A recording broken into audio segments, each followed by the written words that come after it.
He was the most feared man in New York City, Mafia boss, untouchable, surrounded by politicians, judges, and killers who called him family. And on the night of his birthday, with 500 powerful people watching, he took the one gift offered with genuine love and smashed it onto the marble floor. He laughed. His guests laughed. The woman who gave it said nothing. She simply picked up the broken pieces with her bare hands and walked away. What he didn't know, what none of them knew, was that she was about to become the most powerful person in that room. Drop a like and tell me what city you're watching from. Let's see how far this story travels. The invitation had come 6 weeks earlier, slipped under Claire Whitmore's apartment door in a cream-colored envelope with the Moretti family crest embossed in gold on the back flap. She'd stared at it for a long time before opening it. Not because she was surprised, Damien always sent his invitations by hand, but because something in her chest had tightened the moment she saw her name written in his assistant's careful script, and she wasn't entirely sure whether that tightening was anticipation or dread. She'd chosen to call it anticipation. She was wrong. The ballroom of the Carlisle Grand occupied the entire top floor of a midtown skyscraper, and on a clear December night, the floor-to-ceiling windows turned Manhattan into something that looked almost mythological. Thousands of lights burning against black sky, the Hudson a dark ribbon far below, the whole city arranged like an audience waiting for something to happen. Claire arrived at 7:45, 15 minutes after the doors had opened. She'd spent 2 weeks deciding what to wear and had ultimately returned to a dress she already owned, gray silk, modest cut, nothing about it designed to impress. Her hair was pinned simply at the back of her neck. She wore no jewelry except a thin silver bracelet that had belonged to her grandmother. The coat check attendant accepted her coat without looking at her face. The security detail at the inner doors gave her invitation a 3-second inspection, then waved her through with the same expression they gave the waitstaff. She told herself that didn't matter. She told herself a lot of things that night. Inside, the room was already dense with the particular energy of people who were accustomed to being watched. Senators moved in small clusters near the bar, their laughter calibrated precisely loud enough to signal ease without suggesting excess. 2 federal judges stood beside the window in what appeared to be casual conversation, though neither of their eyes moved casually. Corporate executives Claire recognized from business magazines occupied the space nearest the entrance to the private dining corridor, their suits carrying the kind of effortless cost that was never meant to look effortful. And threaded through all of it, through the champagne flutes and the string quartet and the low murmur of 100 simultaneous negotiations, were men who had no titles, no business cards, no presence on any public record, but whose positions in this room were understood by everyone present with the precise clarity of a written contract. Damien Moretti's people. Damien himself stood at the center of the room, the way certain men stand at the center of any room they enter. Not loudly, not with performance, but with a settled certainty that the room had been organized around him, that the geometry of the space had adjusted itself to accommodate his presence. He was 35 years old and carried it without apology. Dark hair, dark suit, a face that had been handsome long enough to have stopped caring about it. He was laughing at something a silver-haired man in a senator's pin was saying, one hand loose around a glass of scotch he hadn't touched in 20 minutes, and when his eyes moved across the room, which they did constantly, the way a man's eyes move when he has spent his entire adult life reading every room he enters for threats, they passed over Claire without pausing. Not because he hadn't seen her, because this was the way things worked between them and had always worked, and she had told herself she understood it. She found a quiet position near the east wall, beside a floral arrangement that was taller than she was, and she held the gift she'd brought against her side and watched him work the room. Watched him shake the hand of a man whose construction company had made the front page of the Times 3 times in the past year for city contracts that nobody could fully explain. Watched him embrace, briefly, a woman who ran one of the largest private equity operations in the Northeast, their greeting carrying the warmth of people who had done each other significant favors. Watched a capo. She had learned enough in 2 years to recognize them by the way they stood at the edge of his orbit, present but never presuming. Approach Damien's ear and say something that made Damien's jaw set for exactly 2 seconds before the smile returned. 2 seconds. She'd learned to read him in increments that small.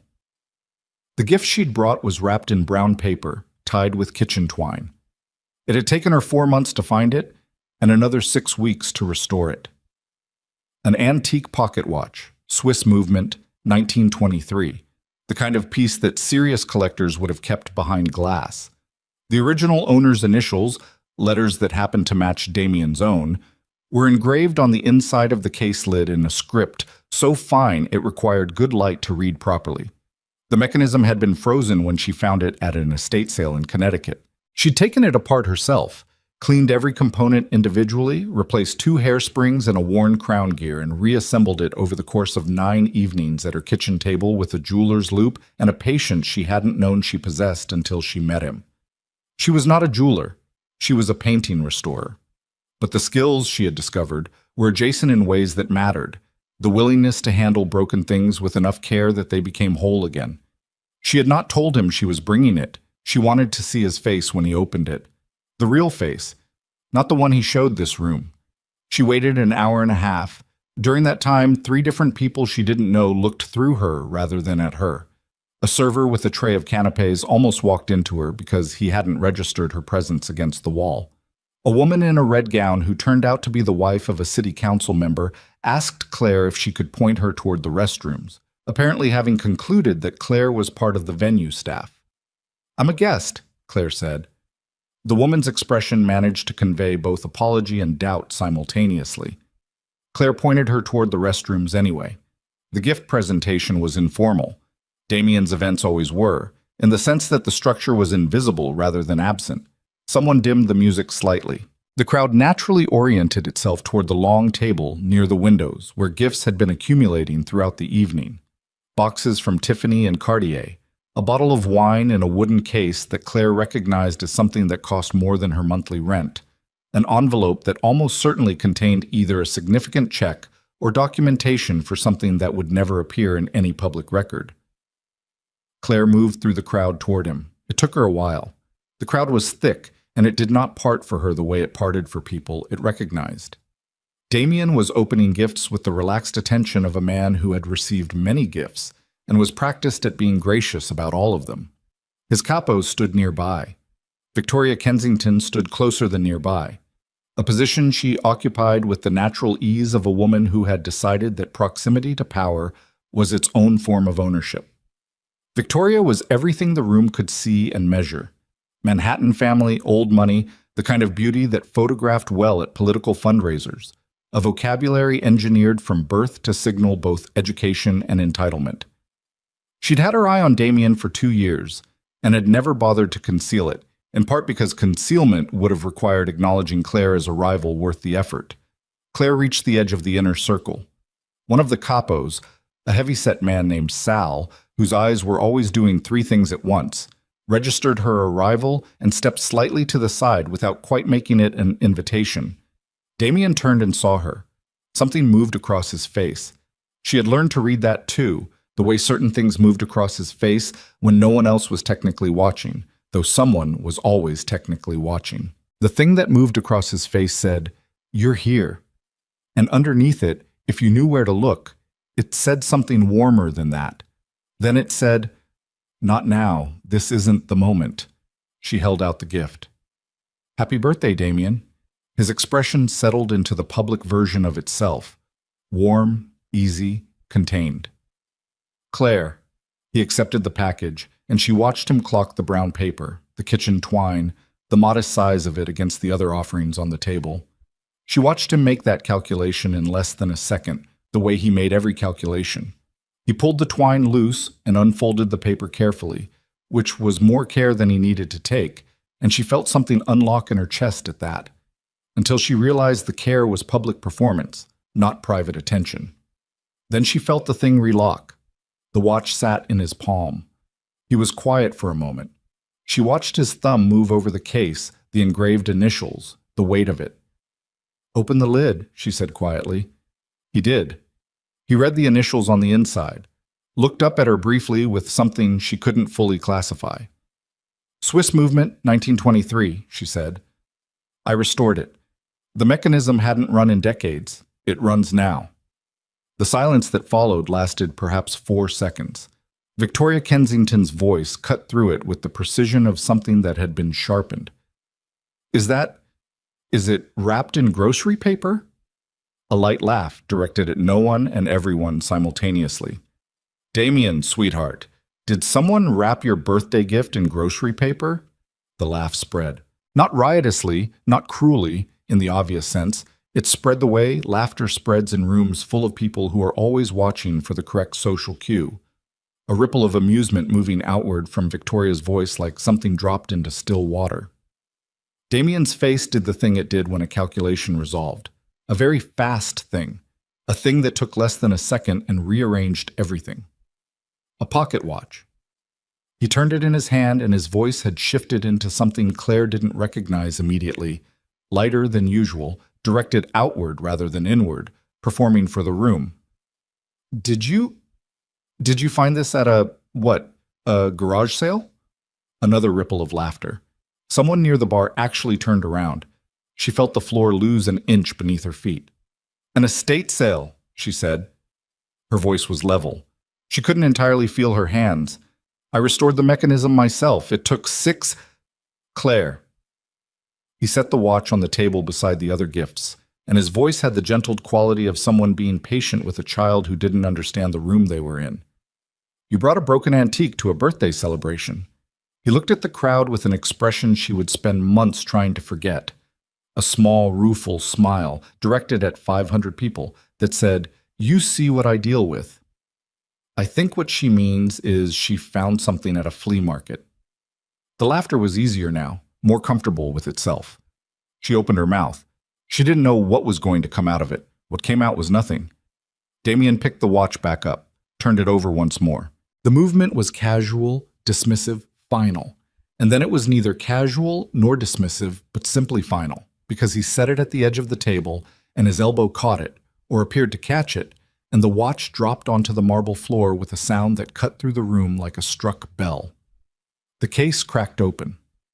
A hairspring she had spent 2 evenings aligning freed itself and caught the light for one bright instant before going still. Absolute silence. Then Damien's attention moved to the next gift on the table, and his voice resumed its natural register, and the room understood that the moment was over. Claire stood for 3 seconds, in which the silence in her own skull was so complete she could hear her own pulse. Then she bent down, picked up the watch case, picked up the pieces that had scattered, cupped them in both hands, straightened. She did not look at Damien. She did not look at Victoria. She looked at the floor in front of her feet, one step at a time, all the way to the exit, and she did not stop, and she did not shed a single tear, and she did not make a sound, and the crowd parted for her now. Easily, automatically, the way crowds always part for people who have nothing left to lose. The doors to the ballroom were heavy. She pushed through them with her shoulder because both her hands were full of broken things. She was halfway down the corridor when she heard the commotion begin behind her. She didn't turn around. She heard voices rising, heard the particular shift in ambient sound that signals something significant breaking through the surface of an event. She kept walking. Her heels struck the marble floor and each strike felt like a period at the end of a sentence. She reached the elevator bank and pressed the call button and stared at the seam between the elevator doors and breathed. The elevator arrived. She stepped inside. As the doors began to close, she heard, distantly from the direction of the ballroom, a voice she didn't recognize saying a name she did. Her name. And beneath it, fragmentary, cut off by the closing doors, something about a legal team, something about an estate, something about Whitmore. The elevator descended. In her cupped hands, the broken pieces of the watch lay against each other in the dark, and the city dropped away outside the glass, and Claire Whitmore stared at her own reflection in the elevator door and tried to remember the last time she had felt her own face. She couldn't. The lobby arrived. The doors opened. Behind her, 30 floors above, in a ballroom full of the most powerful people in New York City, a name was being spoken that was about to change everything. And the woman who owned it was walking through a revolving door into the December cold without looking back, her hands full of broken glass and bent metal, her face as still as the surface of water that has been struck so many times it has forgotten how to ripple. She didn't know what was happening upstairs. She didn't know that a convoy of black SUVs was pulling to the curb outside, had in fact already pulled to the curb, their engines still running, their occupants waiting for the right moment. She didn't know that William Hawthorne, senior partner of the most discreet law firm in the country, was already stepping out of the lead vehicle with a leather portfolio under his arm and a look on his face that people in his profession reserved for moments of permanent consequence. She didn't know that 30 floors above her, in a room where she had just been reduced to a punchline, 500 people were about to hear her name spoken in a register that none of them, not the senators, not the judges, not the capos, not Damian Moretti himself, had ever heard it spoken in before. She walked toward the corner, her breath making small clouds in the frozen air. She still had the broken pieces in her hands. She wasn't ready to put them down yet. The elevator doors opened into the lobby, and Claire walked through them without breaking stride, and the cold hit her the moment the revolving door released her onto the sidewalk, a December cold that had teeth that found the gap between her collar and her jaw and pressed in without apology. She stopped at the edge of the curb. 3 black SUVs sat idling in a line along the hotel's drop-off lane, their engines running, exhaust rising in pale columns against the dark. The vehicles were the kind of black that was a decision rather than a color, matte, intentional, the automotive equivalent of a closed door. The lead vehicle's rear window was down exactly 2 inches. She could see nothing through it. She was still holding the pieces of the watch. A man stepped out of the lead SUV. He was perhaps 60, silver-haired, wearing a charcoal overcoat that had been cut by someone who charged accordingly. He carried a leather portfolio under one arm and moved with the particular deliberateness of a person who had never once in his professional life been in a hurry because he had always understood that everyone else would wait. He looked at her and said, "Miss Whitmore?" Not a question. "I'm William Hawthorne." He paused, as though the name was expected to do work, then continued when her face registered nothing beyond exhaustion. "I've been your grandfather's attorney for 31 years. I'm sorry for the timing of this. We've been trying to reach you for 3 days. Claire looked at him. "My phone is on," she said. "Your grandfather's estate held a secondary contact protocol." He glanced briefly at her hands, at the broken pieces cupped there, and whatever conclusion he drew from that, he kept it behind his eyes. "We need to go upstairs, Miss Whitmore. The full announcement was supposed to occur privately, with you present, but we've run out of time on the estate's transition window. If we don't establish documented presence of the primary heir at the formal disclosure event tonight, the secondary disbursement clause activates automatically, and the litigation that follows will take a decade to untangle." He paused. "That's a simplified version. The full version is considerably worse." The cold pressed in. Claire looked down at the broken watch pieces in her hands. The hairspring had caught a thread of streetlight, glinting faintly. She'd spent 2 evenings on that hairspring. She'd held it with tweezers under a loop and breathed shallowly so as not to disturb it. She closed her hands around the pieces. "How long has my grandfather been gone?" she asked. 11 days, Hawthorne said quietly. She absorbed that. 11 days she hadn't known. 11 days the world had gone on organizing itself around a fact she was unaware of. "He asked that you be told in person," Hawthorne said. "He was very specific about it. He didn't want a phone call. He thought you deserved—" He paused, choosing. "He thought the information should be delivered with appropriate gravity. He thought it should be delivered before I walked into a room of 500 people who already knew," she said. Hawthorne had the decency to look pained. "We didn't anticipate—" "Take me upstairs," she said. She slipped the broken watch pieces into the small clutch she was carrying, closed it, and looked at him steadily.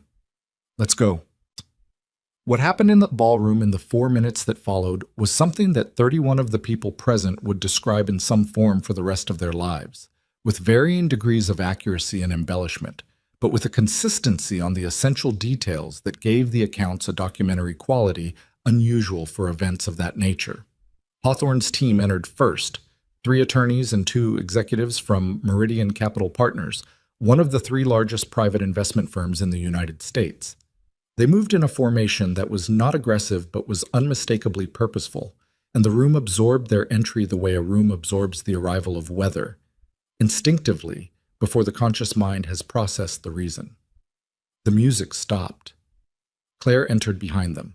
She was still wearing the gray dress, still had the simple pins in her hair, still wore no jewelry except the thin silver bracelet. She had not changed, had not adjusted anything about herself. And this specifically, was the thing that several people present would return to later, in private, with a discomfort they struggled to name. She looked exactly the same as she had looked 30 minutes earlier when the room had laughed at her. That sameness was the thing, that absolute, unperformed sameness. Damien saw her the moment she entered. She did not look at him. Hawthorne stepped to the center of the room and spoke without a microphone, but with the volume and cadence of a man who had given depositions in federal court and understood exactly how to fill a space with his voice. Ladies and gentlemen, I apologize for interrupting Mr. Moretti's celebration. My name is William Hawthorne, senior partner at Hawthorne, Ellison & Price. I'm here tonight on behalf of the estate of Edward Whitmore, who passed 11 days ago. He let that name settle. It settled the way certain names settle in rooms of powerful people, not with shock, but with a rapid, visible recalibration. Mr. Whitmore's estate is the largest private estate to enter transition in the United States in the past 14 years. It encompasses 47 operating companies across 9 countries, 12 charitable foundations with combined endowments exceeding $4 billion, 17 residential and commercial properties across 3 continents, and controlling shares in institutions spanning banking, shipping, luxury hospitality, and technology infrastructure. He paused. The estate transfers in its entirety, without division or condition, to Mr. Whitmore's sole surviving heir. The room did not breathe. Miss Claire Whitmore. What followed was not dramatic in the cinematic sense. There was no gasp, no single visible moment of collapse. What there was instead was something quieter and more total. The specific silence of 500 people simultaneously revising every assumption they had made about the same person, all at once, in the same instant. The sound of that revision was indistinguishable from no sound at all, which made it somehow louder. Damien Moretti stood 12 feet from where Claire had entered. The scotch glass was still in his hand. He had not moved. She still wasn't looking at him.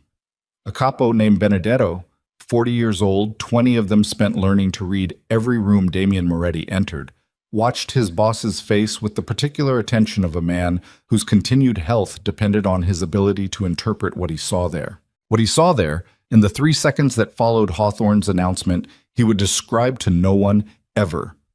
He filed it privately, behind his sternum, and carried it carefully. Victoria Kensington's champagne flute was at her lips when Hawthorne finished speaking. She did not drink from it. She did not lower it. She held it in place for a period that lasted approximately 6 seconds, during which her eyes moved from Hawthorne to Claire to Damien and back to Claire. And something in her face underwent a reorganization that was not visible as individual components, but was unmistakable as a whole, the way a building doesn't look like it's falling until it already has. Claire stood quietly beside Hawthorne and let the room look at her. She had nowhere to be except here, and no version of herself available except this one. She felt the room's attention land on her like a physical weight, distributed, pressing down from all directions simultaneously. And she stood under it with the posture of someone who had learned, in the past hour, that the difference between dignity and collapse was sometimes nothing more than the decision to keep your spine straight. Damien set his glass down on the nearest surface. He moved toward her. The crowd parted without being asked. "Claire." His voice was low, intended to be private, but there were no private spaces in that room anymore. "I need to—" "Mr. Hawthorne." She turned to the attorney without acknowledging Damien's voice, though her shoulders had registered it. He could see that, the small adjustment there, barely visible, the way a structure registers a tremor in its foundation. "Shall we review the transfer documentation?" Hawthorne produced the portfolio. Damien stopped. He stood in the space of perhaps 3 feet between himself and her, and in that space was everything he hadn't said and everything she'd absorbed without speaking, and the sound of the watch hitting the marble floor and the hairspring catching the light. And the crowd saw all of it, or saw none of it, depending on what they were looking at and what they needed to see. He said her name again. "Claire." She signed the first document Hawthorne placed in front of her. The pen moved across the paper with a steadiness that cost her something she didn't have a name for. Damien Moretti walked back to the center of his party.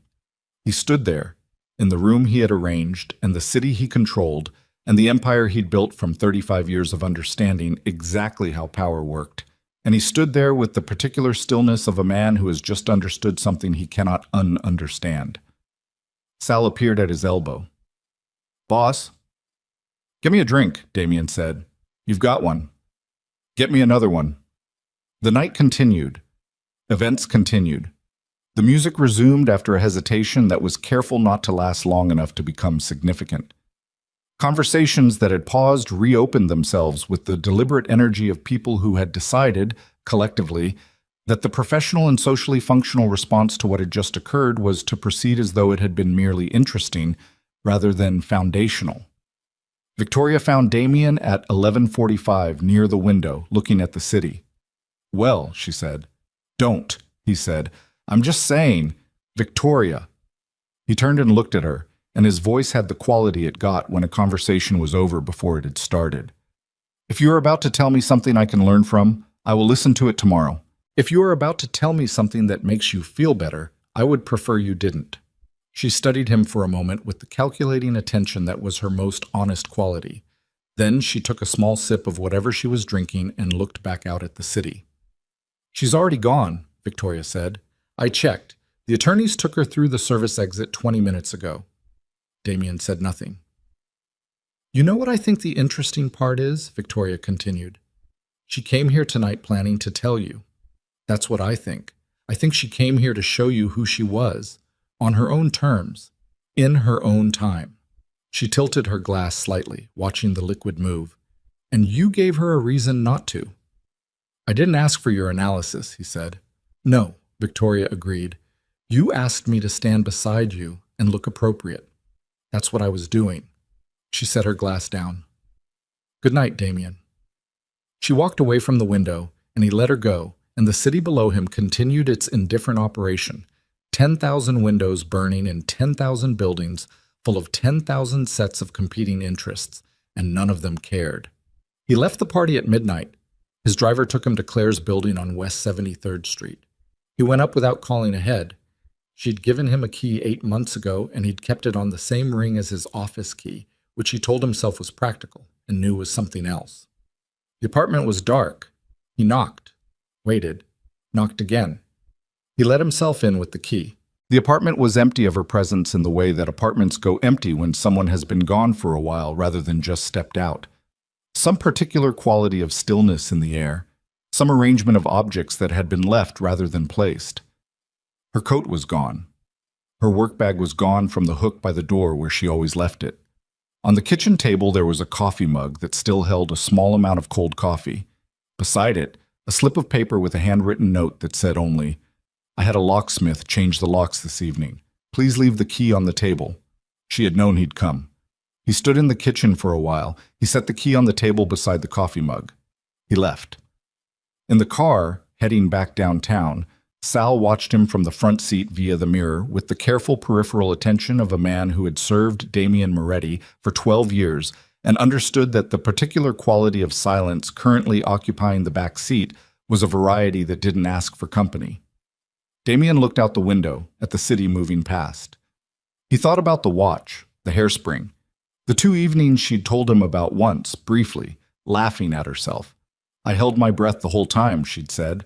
"I was afraid if I exhaled near it, it would move and I'd have to start over." He hadn't asked what she was working on. He'd been on the phone. He'd kissed the side of her head and gone back to the call.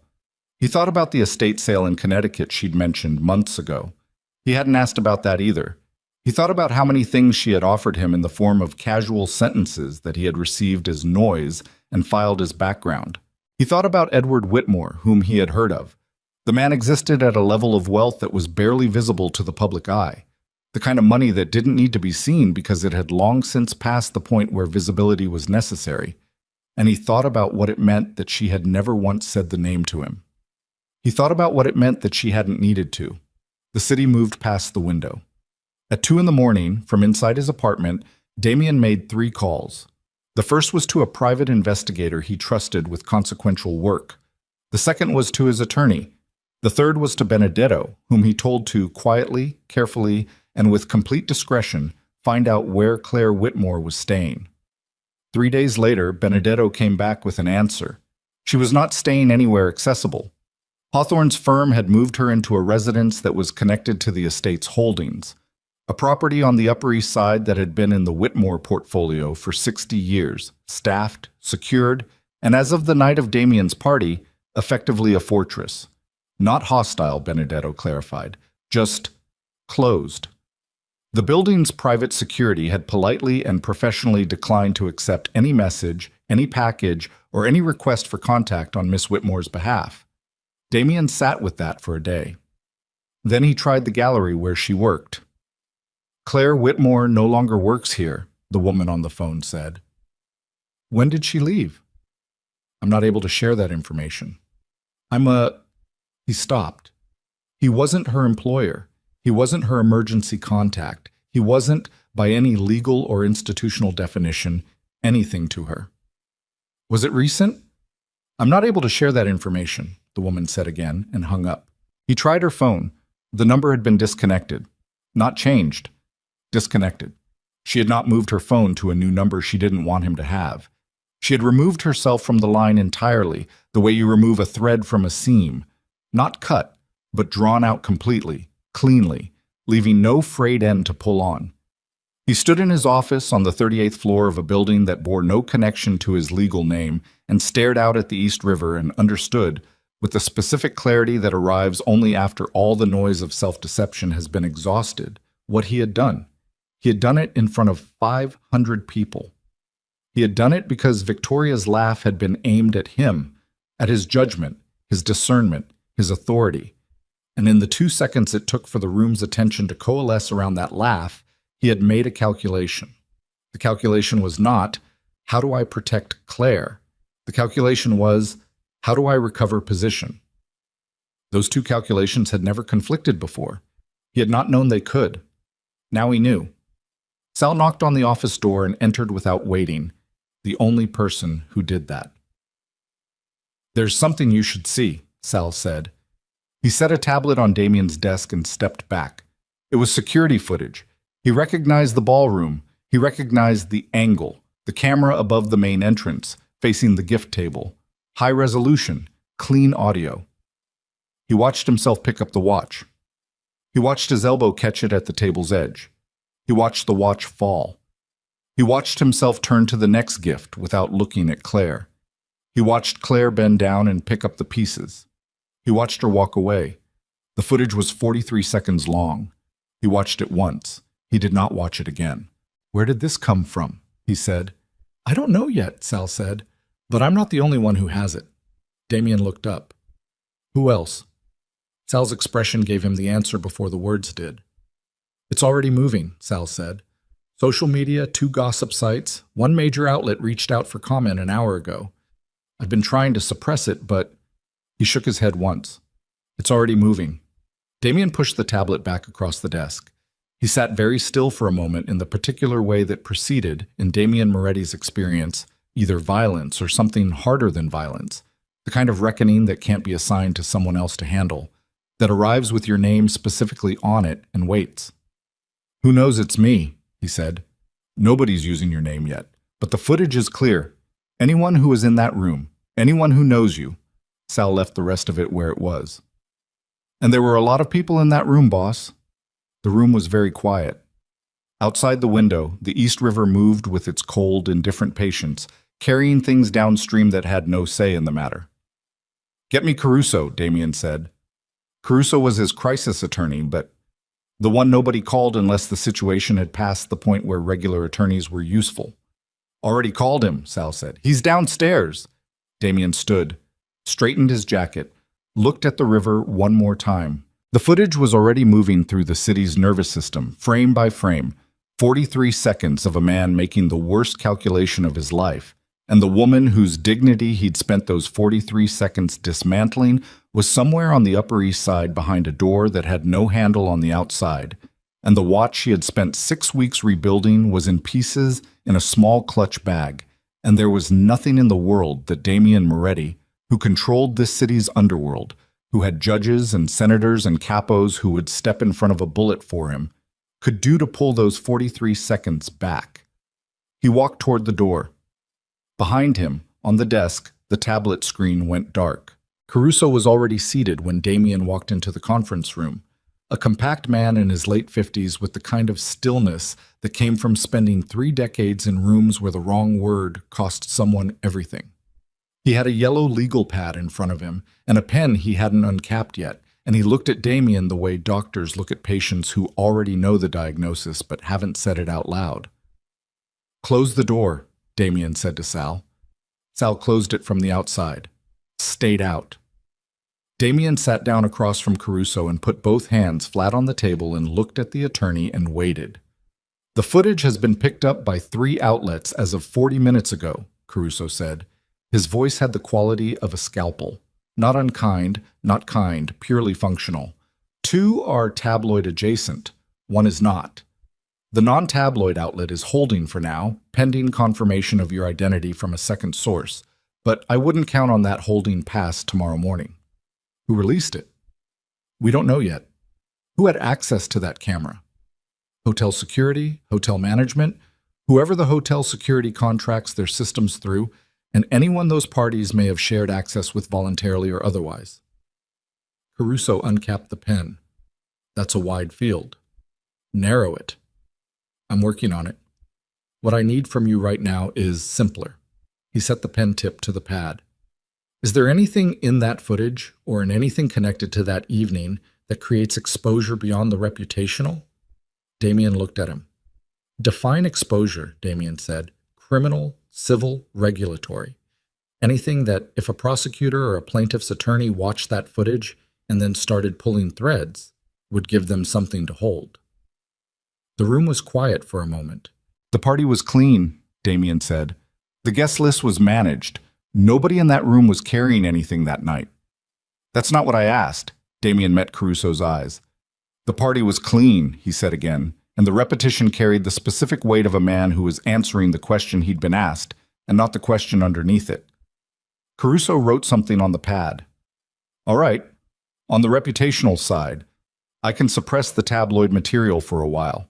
The non-tabloid outlet is a different problem. If they publish with your name attached, and the footage, the story, becomes about the Moretti family's business interest, and what they say about your judgment, not criminally useful, but socially and corporately damaging. He paused. You have 3 board positions in legitimate companies. 2 of them have morality clauses. I know what I have. Then you know those clauses are at risk. Damien said nothing. There's also the question, Caruso continued carefully, of Miss Whitmore. Specifically whether she or her legal team intends to pursue any civil avenue. What occurred in that ballroom could, in the right framing, constitute, she won't, Damien said. Caruso looked at him. She won't pursue anything, Damien said. That's not how she operates. You haven't spoken to her. I know her. Caruso put his pen down with the deliberate care of a man choosing not to say several things. I would recommend, he said finally, that you not make strategic decisions based on your assessment of someone you haven't spoken to in 4 days and whose circumstances have changed entirely. The words landed flat and stayed there. Damien looked at the table. What's your recommendation? He said. Get ahead of it. Issue a statement tonight acknowledging the footage, expressing regret for the behavior shown, framing it as a private matter in which emotions ran high at a personal event. Caruso picked the pen back up. Don't mention Miss Whitmore by name. Don't mention the estate. Don't say anything that can be construed as an explanation rather than an apology. Apologies that explain are not apologies. And the companies? I'll make calls in the morning. I can manage the board conversations if I have something in writing from you before they see the news. Damien nodded once. Caruso tore the top sheet from the pad and slid it across the table. On it he'd written, in his careful handwriting, a 6-sentence draft. Damien read it. It was precise and bloodless and said what it needed to say with the minimum of material that could be used against him. He read it a second time. Fine, he said. He pushed the sheet back. Caruso folded it into his jacket pocket, capped his pen, and stood. One more thing, the attorney said. He paused with his hands on the back of his chair. The Whitmore estate. You understand what that means in terms of her position relative to yours? Yes. The institutions she now controls include 2 banks that hold paper on 3 of your legitimate companies. Damien went still.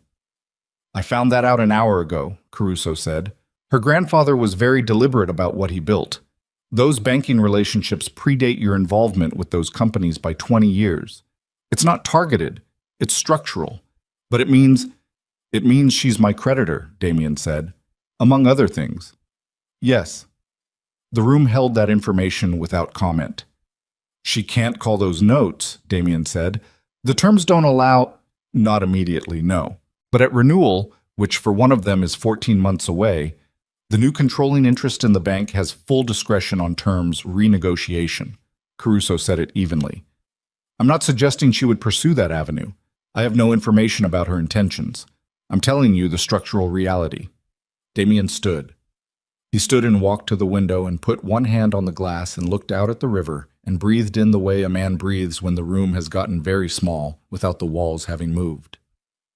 Get me the statement out by midnight, he said. It'll be out by 11, Caruso said, and left. The statement went out at 11:14. By 11:50, it had been picked up by 4 news aggregators and shared broadly enough that suppressing it became irrelevant. By midnight, the footage itself had migrated beyond the outlets Caruso had identified and was circulating on platforms where suppression was, by the nature of the architecture, a fantasy. Damien watched the numbers from his apartment, not on his phone. He'd given his phone to Sal and told him to filter everything that wasn't operationally critical. He watched on his laptop, in his kitchen, with a glass of water because he'd stopped trusting himself with scotch 2 hours ago. He watched the view count on the footage climb with the particular sickness of someone watching a flood that has already passed the point where sandbags are useful. At 1:20 in the morning, his personal cell, the number known only to the inner circle, rang. He looked at the screen. Marco Vitale. Marco was 64 years old and ran the Vitale family out of Brooklyn with the methodical patience of a man who had survived 4 decades in a business where impatience got people buried. He and Damien's father had come up together. He had attended Damien's father's funeral and sat in the front row and wept without embarrassment, and then gone home and continued doing exactly what he had always done. His calling at 1:20 in the morning was not a social gesture. Damien answered. Marco, you've seen the footage. Not a question. Yes. A pause. Not uncomfortable. Marco Vitale was constitutionally incapable of uncomfortable pauses. He deployed silence the way other men deployed words. There are people talking, he said finally. I know. Not about the footage. About what the footage means about your judgment. Another pause. About whether a man who makes that kind of mistake in public, in a room full of people who needed to see him be solid.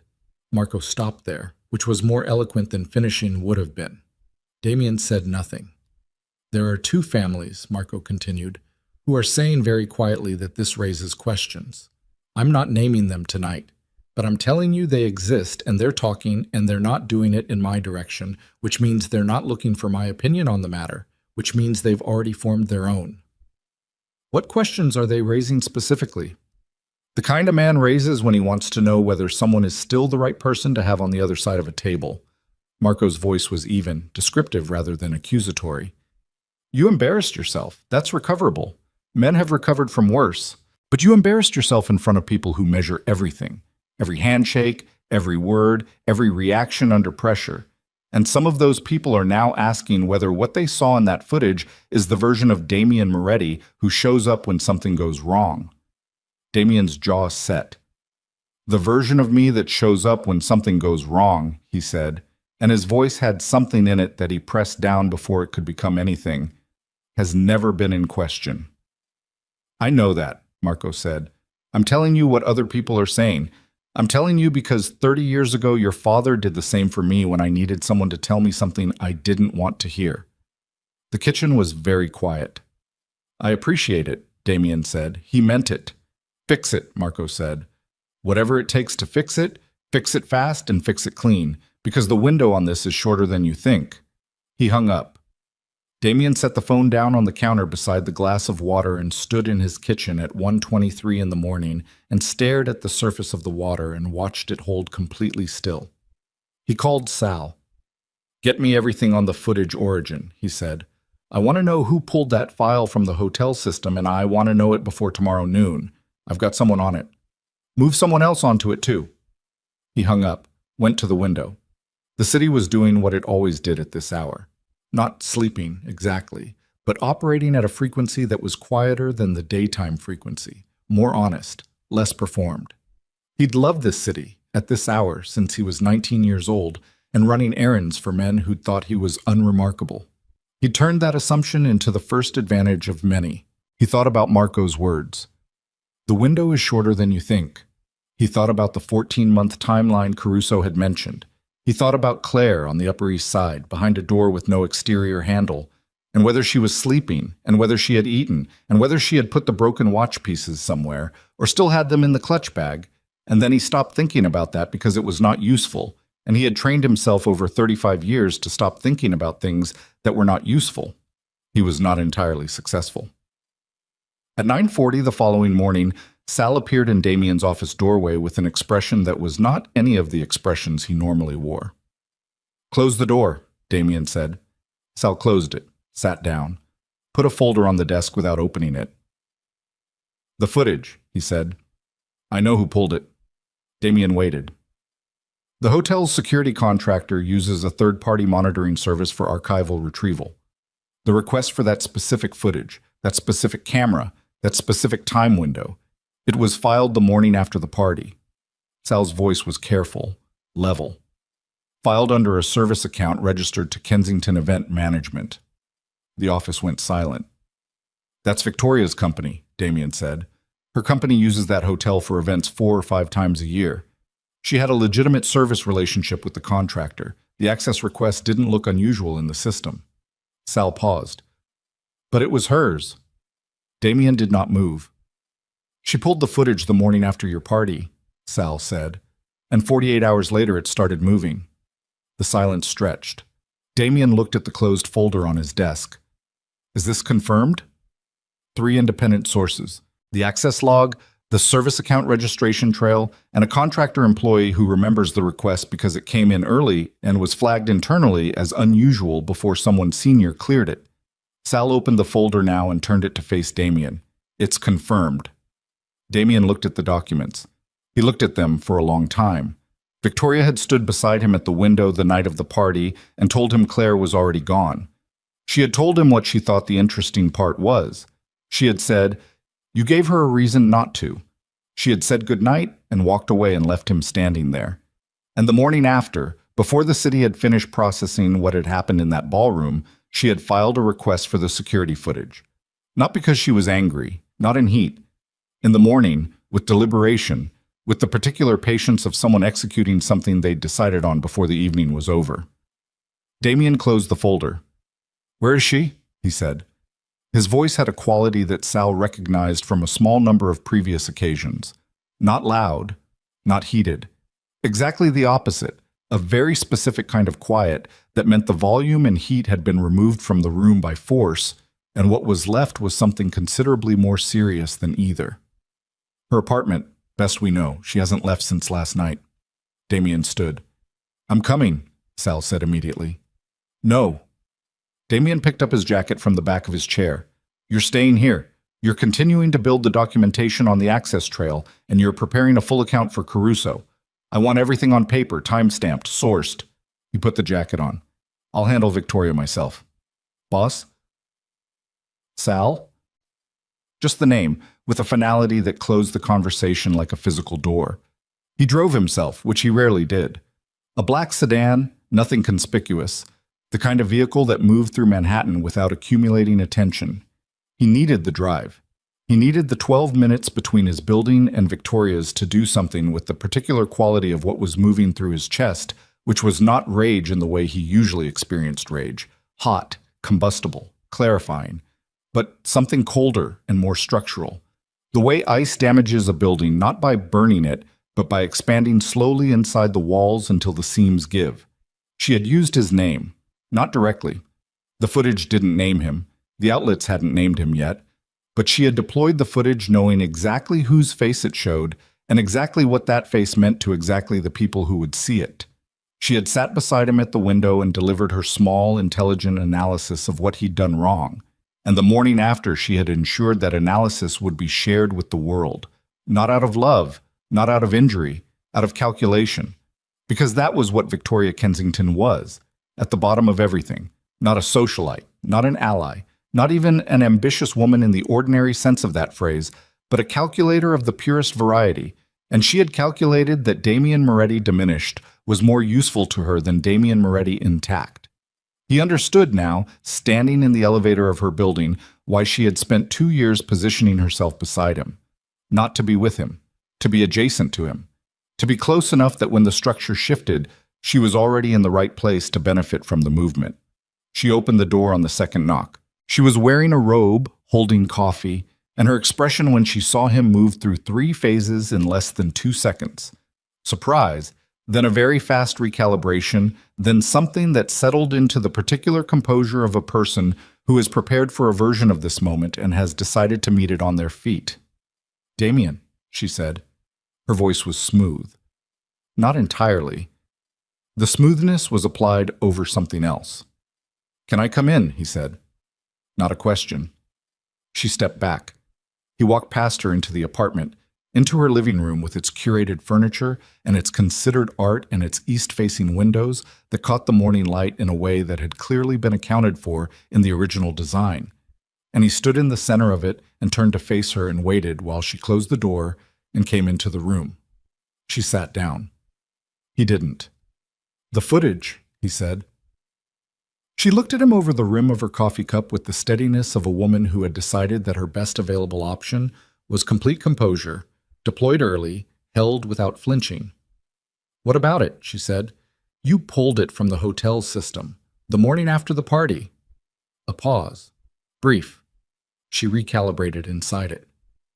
"That's a significant accusation." "It's not an accusation," he said. "I have the access logs. I have the service account trail. I have a contractor who remembers the request." He watched her face. "I'm not asking whether you did it. I'm asking why." The composure held for another 3 seconds. Then she set the coffee cup down on the table beside her with a precision that was itself a kind of answer. Too careful, the placement of someone buying time through gesture. "You humiliated her in front of everyone," Victoria said, "in front of people who will remember it forever. And you did it because I laughed."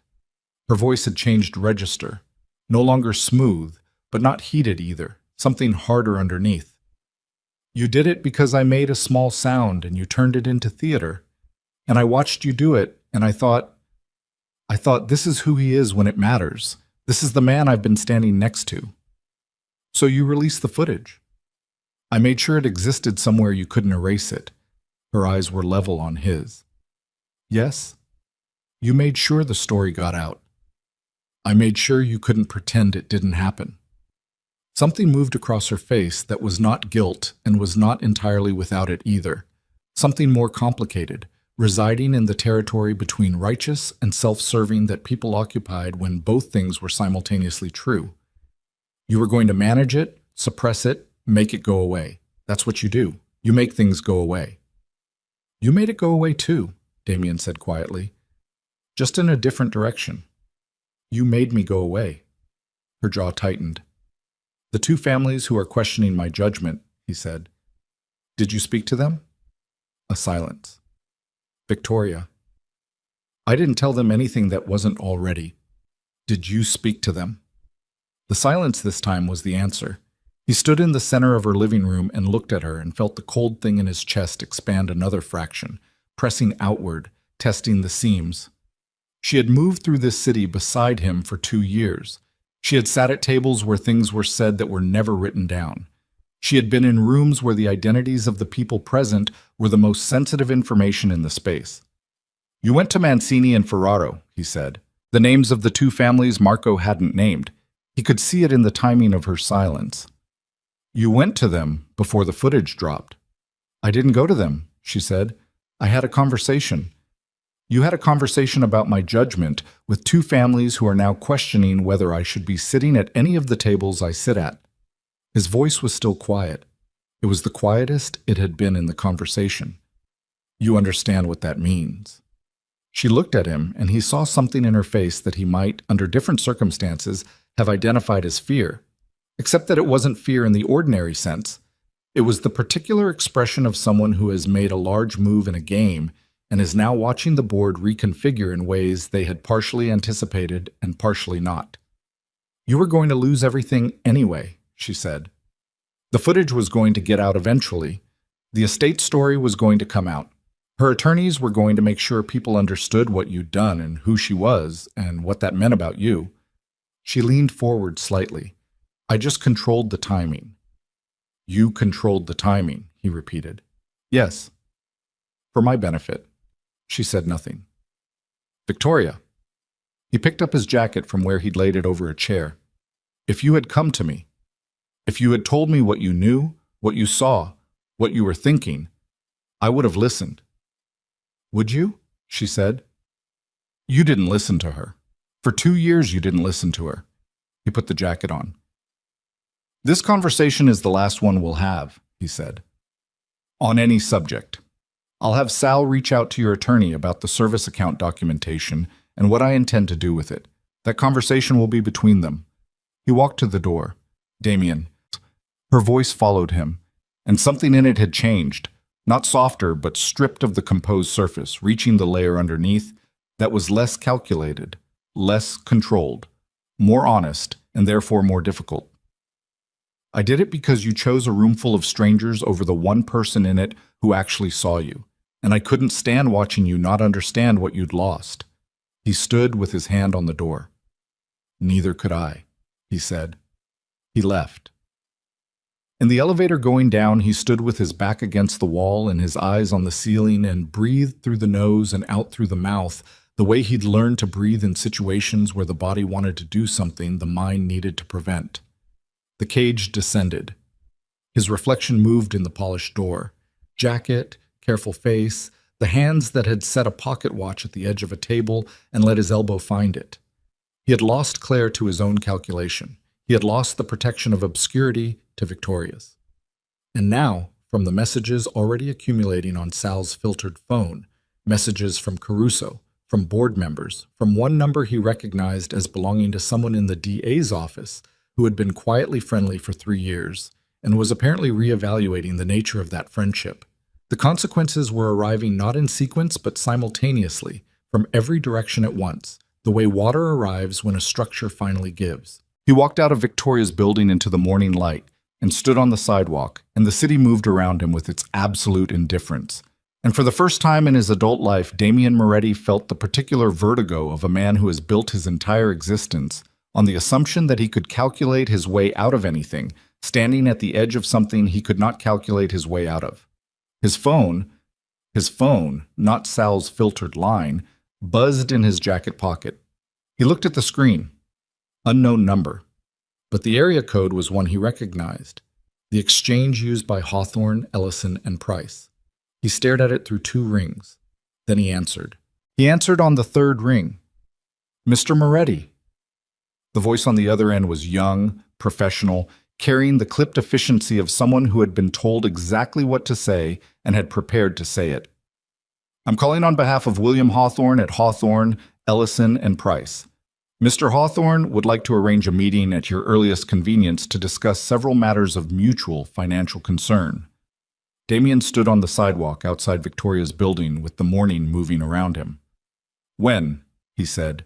Today, if possible. Mr. Hawthorne has availability at 2 o'clock. Where? Our office is on Park Avenue. I'll text the suite number to this number. Fine, Damien said. He hung up. He stood there for another 10 seconds, the phone in his hand, the city doing what it did. A cab went past. A delivery truck blocked the intersection to his left, and the driver leaned on the horn once, briefly, then gave up. 2 women in exercise clothes walked by, talking about something that had nothing to do with him. 14 months until the banknote came up for renewal. He was now receiving calls from her attorney's office. He put the phone in his pocket and walked to his car. Sal was in the office when Damien got back, sitting at the secondary desk with 3 laptops open and a coffee that had gone cold an hour ago. He looked up when Damien came in and read whatever was on Damien's face with the efficiency of 12 years' practice. "Hawthorne's office called me," Damien said. 2 o'clock meeting." Sal said nothing for a moment. "That's fast." "Yes." "You're going?" "Yes." Damien sat down behind his desk. "Get me Caruso on the phone. Now, not in an hour." While Sal made the call, Damien opened his laptop and pulled up the financial architecture of the 3 companies that held paper through the Whitmore banking interests. He'd looked at this before, perfunctorily, the way a man looks at infrastructure that has always functioned correctly, the way you look at load-bearing walls without thinking about load. Now he looked at it the way a structural engineer looks at a wall after a tremor, with the specific attention of someone who needs to know exactly how much is resting on what. The numbers were not good, not catastrophic, not yet, but the word yet was doing significant work in that assessment. Caruso came on the line. "I have a 2 o'clock with Hawthorne," Damien said. A pause. "That was fast." "Everyone keeps saying that. Tell me what it means." "It means they know exactly what the financial exposure looks like from their side, and they want to have the conversation before you have time to build a defensive position." Caruso's voice was measured, precise. "Or it means they want to offer you something, and they want to do it before the news cycle solidifies the narrative further. Those are the 2 most likely possibilities." "Which do you think?" "I don't know enough about what she wants," Caruso said. "Does she want to damage you, or does she want something specific?" "I don't know what she wants," Damien said. "We haven't spoken." Another pause, more deliberate this time. "You're going into a meeting with her legal team without knowing her objective." "That appears to be the situation." "Damien," Caruso used his first name rarely, "I need to be in that room." "You will be." He hung up, looked at the financial documents again, then closed the laptop and looked at the wall. He thought about what she wanted. He had been thinking about it since the elevator, since the sidewalk, since the drive back, and the honest answer, the answer underneath the professional analysis and the strategic calculation, was that he didn't know. And the reason he didn't know was that he had spent 2 years with her and had systematically failed to understand what she wanted because he had not, in any sustained or serious way, asked. He had assumed. He had assumed she wanted what women in proximity to his world generally wanted: the security, the access, the specific glamour of being beside a man who moved through rooms the way Damien Moretti moved through rooms. He had assumed this not because he was a fool, but because he was a man who had learned to read rooms full of powerful and dangerous people and had never applied that same reading to the woman sitting across from him at dinner. He had been good at her face when it was happy. He had been poor at her face when it was trying to tell him something else.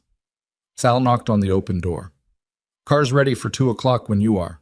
Also," he stopped. "What?" "The Mancini family reached out."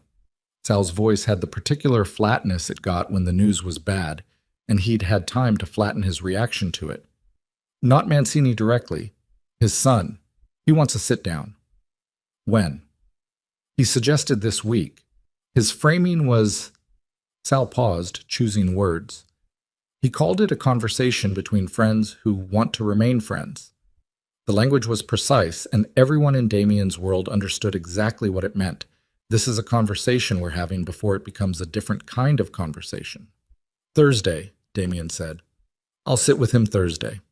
"I'll set it up." Sal left. Damien sat in his office for another 20 minutes and did not look at his phone and did not look at the laptop and did not move much. He sat with the particular stillness of a man who is spending the last available minutes of quiet before something begins that will not stop until it is finished. At 1:45, he put on his jacket and went downstairs. The offices of Hawthorne, Ellison, and Price occupied 4 floors of a Park Avenue building that had been built in an era when the word discretion was architectural as well as professional. The lobby had no signage beyond a small brass plate beside the elevator bank. The receptionist at the 32nd floor was a woman of perhaps 50, who looked at Damien and Caruso with the neutral courtesy of someone who had received consequential people in this space for decades and had no remaining capacity to be impressed by any of them. "Mr. Hawthorne will see you," she said, as though there had been any doubt, and led them down a corridor lined with no art, no photographs, only the particular quality of silence that money buys when it has enough of itself to stop performing. The conference room was large and faced north. 4 chairs on one side of the table. William Hawthorne sat in the center, with 2 attorneys flanking him. The 4th chair on his side was empty. Damien registered the empty chair immediately. She wasn't here. He sat across from Hawthorne, and Caruso sat beside him, and the pleasantries, such as they were, lasted approximately 90 seconds before Hawthorne folded his hands on the table and looked at Damien with the expression of a man who had sat in this chair for 31 years on behalf of clients who trusted him with things they didn't trust anyone else with. "Mr. Moretti," Hawthorne said, "I'll be direct. Miss Whitmore asked me to open this conversation with a question rather than a position." He paused. "The question is, are you here because you're concerned about the financial exposure, or because you want to speak to her?" The room was very still. Damien looked at Hawthorne. "Both," he said. Hawthorne held his gaze for a moment. Then he nodded once, slightly. "That's an honest answer. All right." He opened the portfolio in front of him. On the financial side, the Whitmore estate holds controlling interest in First Meridian Trust and in Atlantic Continental Savings, both of which carry outstanding notes on 3 companies in your portfolio: Moretti Development LLC, Carlisle Property Group, and Northgate Logistics. Combined exposure is approximately $41 million. The notes are all within their term periods. None of them are callable at this time. "I'm aware," Caruso said. "I know you're aware," Hawthorne said, without heat. "I'm establishing the foundation of the conversation." He turned a page. "Miss Whitmore has no intention of using those notes as leverage. That is not why we called this meeting." A pause. Damien said, "Then why?" Hawthorne looked at him directly. "Because she wanted you to hear that from us formally, on record, before the news cycle made you believe otherwise. She didn't want you spending the next 14 months operating under a threat that doesn't exist." He closed the portfolio. "That's the financial matter. She asked us to handle it, and we've handled it." Caruso made a note. Damien looked at the empty chair. "She's not coming," he said. "No," Hawthorne said. "Was that also her decision?" "Everything in this meeting reflects her decisions."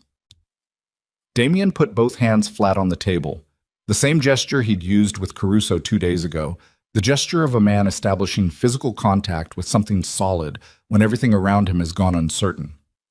"I want to speak to her, but," he said. "I know," Hawthorne said. "She knows." "Then why?" "Because she's not ready," Hawthorne said, and something in his voice shifted very slightly, not away from professional and toward personal exactly, but a fraction in that direction, enough to indicate that he had known Claire Whitmore longer than this conversation and had opinions about her situation that his professional role required him not to express. And because the last time she was in a room where you were the most powerful person present, you used that room against her. He let that sit for a moment. "She'll speak to you when she's ready. She wanted you to know that she will. Eventually. On her terms." "When?" Damien said. "That's not information I have." Caruso put his hand on Damien's arm. A brief, firm contact, the practiced restraint of a man who had interrupted more productive things from that gesture. Damien registered it and sat back. "Is there anything she needs?" Damien said. "Anything I can—" He stopped because the sentence had no good ending, and he knew it, and Hawthorne knew it. "Miss Whitmore's needs are well addressed," Hawthorne said, not unkindly. "She has the resources of the most significant private estate transition in 14 years behind her. She has people she trusts. She has time, which I think is the thing she needs most." He paused. "What I'd suggest to you, Mr. Moretti, is to use the same time." Damien looked at him. "To do what?" he said. "I imagine you can answer that better than I can," Hawthorne said. The meeting ended 11 minutes later. They shook hands with the specific formality of people who have exchanged significant information and are acknowledging it without dramatizing it, and Damien and Caruso rode the elevator down in silence and walked out onto Park Avenue into an afternoon that had gotten colder since morning, a wind coming down from the north that had teeth. "She's protecting you," Caruso said. Damien looked at him. "Formally, on record, having her attorney state explicitly that the banknotes won't be weaponized." Caruso turned up his collar against the wind. "She didn't have to do that. Most people in her position, with the leverage she has, would let you sit with the uncertainty. Let you negotiate from a position of fear. He glanced at Damien. She's removing the fear deliberately. Why? That, Caruso said, is the question. He got into his car and left. Damien stood on Park Avenue. He stood there long enough that Sal, watching from the sedan 20 feet away, got out of the car and came to stand beside him without speaking, which was one of Sal's genuinely useful qualities, the ability to be present without requiring the space to be filled. She told her attorney to tell me the notes were clean, Damien said. I heard, Sal said. He'd been in the room. What do you want to do? Damien looked up at the building. 32 floors. 4 floors of people who had spent decades protecting the interests of someone who had just used their resources to protect his. I want to fix it, he said. You can't fix it from the outside of a door she controls, Sal said. I know. So what does that mean? Damien looked at him. It means I earned the door. He got in the car. 3 days later, he sat across from Paolo Mancini Jr. in the private dining room of a restaurant in Carroll Gardens that the Mancini family had owned for 20 years. Red walls, low light, the smell of garlic and red wine and old wood, the kind of room where the ambiance was a deliberate message about permanence and ownership. Paolo Jr. was 38, a generation younger than his father, educated at Fordham, and possessed of the particular quality of a man who has grown up watching power operate and has developed his own ideas about how it should work. He was also, Damien had always thought, someone to be watched carefully, not feared, watched. They ate for 15 minutes before Paolo Jr. set his fork down and looked at Damien with the directness that was partly his nature and partly, Damien suspected, a performance of his nature. My father wanted me to convey his continued respect, Paolo Jr. said. Convey mine in return, Damien said. He also wanted me to say, Paolo Jr. reached for his wine, turned the glass slowly, didn't drink. That the families value stability above most things. You know this. I know this. And that recent events have created a perception, not a reality. He was careful with the distinction. A perception that the Moretti position may be less stable than it has historically been. That perception is wrong, Damien said. I believe you, Paolo Jr. said, in a tone that indicated belief was not the operative variable. But perception operates independently of reality, as I'm sure you know. And perception, once established, requires active management to correct. He set the wine glass down. My father's concern, and when I say my father's concern, I mean the concern of several people who communicate through my father, is that the active management of this particular perception may require resources and attention that distract from the stability of existing arrangements. Damien held Paolo Jr.'s gaze steadily. Tell your father and the people who communicate through him that the existing arrangements are protected. They will continue to function exactly as they have. The perception you're describing is a product of a personal matter that has been addressed and will not recur. The footage is still circulating, Paolo Jr. said. Footage circulates. Then it stops circulating. Damien picked up his own wine glass. People have short attention spans for everything except what directly affects them. The people you're describing are not affected by a personal incident at a private party. They're affected by what it suggests about judgment, Paolo Jr. said. Directly. No longer performing around it. The table went quiet for a moment. Damien set his glass down. My judgment has been consistent for 15 years, he said. One night in 15 years does not constitute a pattern. If the families require a pattern before they reevaluate a perception, they'll be waiting a long time because there won't be one. He looked at Paolo Jr. without aggression and without apology. If they're not willing to wait, that's a different conversation, and it's one I'd prefer to have directly rather than through intermediaries. Paolo Jr. looked at him for a long moment. Then he picked up his fork. I'll communicate that, he said. Accurately. I trust you will, Damien said. They finished dinner. The conversation moved to other things. Logistics, pending matters, the operational details that formed the actual substance of what the families managed together. Paolo Jr. was precise and competent, and his father's son in the ways that mattered. And when they shook hands outside the restaurant, the handshake had a quality that was, if not entirely repaired, at least no longer actively breaking. Sal drove home in silence. Damien sat in the back and watched the Brooklyn Bridge go by and thought about what Paolo Jr. had said about perception and reality operating independently, and thought about the 43 seconds of footage still circulating through the city's nervous system, and thought about a conference room on Park Avenue with an empty chair. His phone rang. He looked at the screen. An unknown number, not the Hawthorne Exchange this time. He almost didn't answer. He answered. Silence on the line for a moment. Then a sound. The particular ambient texture of someone who is in a specific place, a quiet place, a place with good acoustics and high ceilings, the kind of sound that, "I got your letter," Claire said. His hand tightened on the phone without his permission. "It wasn't a letter," he said. His voice came out lower than intended. "It was a statement my attorney released." "I know what it was." She paused. "I'm calling because Hawthorne told me about the meeting, about what you said." Another pause, shorter. "That you wanted to speak to me." "Yes," he said. "I'm not ready for that," she said. "I know. Hawthorne told me." "Then why are you—" She stopped, started again. "I'm calling because I want you to know something directly, not through attorneys." Her voice was steady in the way that things are steady when they have been decided before the conversation, when the person speaking has rehearsed the emotional content out of the words in advance. "I'm not your enemy. I'm not going to use what I have against you. I want you to know that not because I need you to feel relieved, but because I don't want to be the kind of person who lets someone live under a threat that doesn't exist." Damien closed his eyes briefly. "Claire, don't." The word was not loud. It was a wall. "I'm not finished." A breath. He could hear the breath. "What you did that night, I've thought about it every day since. Not because I'm angry. I'm past angry." She paused. "What I keep coming back to is the 2 seconds. The 2 seconds between Victoria's laugh and your decision. I've thought about those 2 seconds more than anything else, because in those 2 seconds you made a choice, and the choice wasn't about me. The choice was about the room, about what the room would think of you." Her voice stayed level. "I need you to understand that before we ever speak again.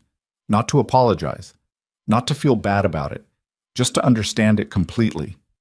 Damien sat in the back of the moving car. The bridge was gone. They were on the FDR now, the river a dark strip to the right, the city's east face moving past the window. "I understand it," he said. "Do you?" "Yes." He paused. "It was the worst 2 seconds of my life. And they lasted longer than 2 seconds. They're still going." Silence on the line. "I know," she said quietly. "I can hear that." Another pause, longer this time. "I'm not ready to see you. I don't know when I will be. But I wanted you to know that eventually, when I am, I'll call." "Okay," he said. "Okay," she said. She stayed on the line for another 3 seconds without speaking. He didn't fill it. Then the line went quiet. He lowered the phone. Sal watched him in the mirror, said nothing. Damien looked out at the river. She had called him. She had not been ready to call him, and she had called him anyway, and she had said what she said with the precision of someone who had decided exactly what they needed to give and had given precisely that. Not more, not less. And had hung up and left him with it. He thought about the 2 seconds she'd described. He thought about them with the specific attention of a man who is looking at something he has previously refused to look at directly, finally holding still long enough to see its actual shape. The car moved north. 3 weeks later, the first board resignation came. A member of the Carlisle Property Group board who cited personal reasons in his letter and did not request a meeting. 3 days after that, a second. The corporate structure was not collapsing. Caruso had done his work, the morality clause conversations had been managed, the direct financial exposure had been contained, but it was contracting quietly, the way things contract when the confidence that held them expanded begins to cool. The media had moved on from the footage, mostly. It existed as a layer of sediment now, findable, referenced, no longer generating new heat but not gone. It would be findable for the rest of his life. That was simply the geography of it now, and he had stopped spending energy on the impossibility of changing it. He was in his office on a Tuesday afternoon going through contracts when Sal knocked. "The DA's office," Sal said. Damien looked up. "Directly?" he said. "Directly." Sal's face was careful. "The contact. The one who has been friendly for 3 years." "Reyes," Damien said. "He's not calling as a friendly contact anymore," Sal said. "He's calling as an ADA. He wants to sit down, informally." Sal paused. He was specific about the word informally. The room went very still. In 12 years of the Moretti Syndicate operating at the level it operated at, they had maintained one fundamental principle above all others: keep the criminal and legitimate structures so thoroughly separated that no thread between them was findable, and maintain relationships with people in positions of oversight that were genuine enough to generate early warning when the wind changed direction. The wind was changing direction. "Tell him Thursday," Damien said. "Same place I met Reyes last time." He suggested his office. "Tell him Thursday. Same place." Sal nodded and left. Damien sat at his desk and looked at the contracts in front of him and did not see them. He looked through them at the shape of what was assembling itself around him. Not an attack, not yet, but a closing of distances, a contraction of the space he operated in, the particular geometry of a situation that has not yet become critical but is moving toward critical with a momentum that required him to make decisions now, while there was still space to make them in. Victoria had gone to Mancini and Ferraro. Mancini and Ferraro had communicated concerns to other families. Other families had generated noise that had reached the DA's office's awareness through channels that he could trace if he spent the time on it. All of it originating, directly or indirectly, from 43 seconds of footage in a ballroom on December 14th. All of it originating from 2 seconds at a birthday party. He picked up his phone. He did not call Claire. He had promised himself he would not call her, that he would wait, that he would give her the time she had asked for and had been explicit about needing, that he would not treat her request for space as something to be managed around. He had promised himself this and was keeping it with the grim discipline of a man who has very few remaining certainties and is holding hard to the ones he has. He called Benedetto. "I need you to do something for me," he said, "and I need it done quietly, without documentation and without asking me why." "Of course," Benedetto said. "The security footage from the Carlisle Grand, the original file.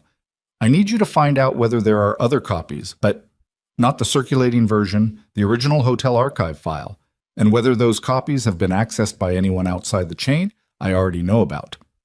A pause. "You think there's more of it?" "I think Victoria had a reason to access the system that morning specifically," Damien said. "I think she was looking for something specific, and I think the 43 seconds of footage the world has seen may not be the only thing she found." Silence on the line. "How long do you need?" Damien asked. "Give me 48 hours, Benedetto said. Damien hung up. He sat in the office as the afternoon light moved across the floor in the slow way it moved in winter, that low-angle northern light that reached further into the room than summer light did, that found corners that spent the rest of the year in shadow and illuminated them with the particular mercilessness of a season that had no interest in flattery.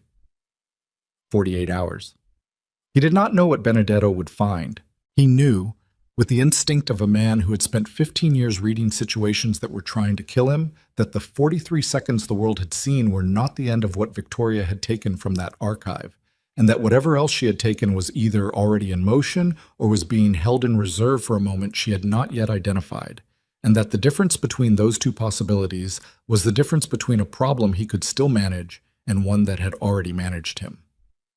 His phone buzzed on the desk. Sal's number. He picked it up. "The DA's office called back," Sal said. "Reyes says Thursday doesn't work. He says it needs to be tomorrow." Damien sat very still. "Tomorrow," he said. "Tomorrow morning."